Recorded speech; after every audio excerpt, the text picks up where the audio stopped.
Are you making this healthy mistake? You're eating healthy, but you hate it. You're eating healthy because you think you should, but you don't enjoy it.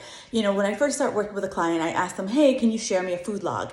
And 9 times out of 10, I hear them say, oh, I ate as healthy as I possibly could.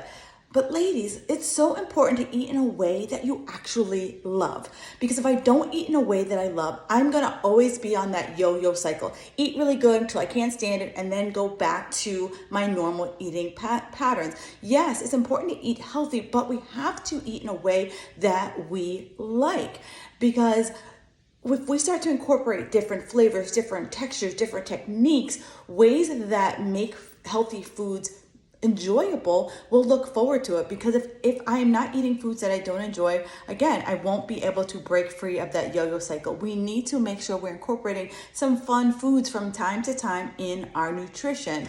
So I'm going to ask you, if you want to start to eat in a healthy, sustainable way, I have a new workshop that's coming up that's going to teach you how to find foods that you enjoy so you can get rid of that belly fat and any of the other stubborn weight that's been hanging around.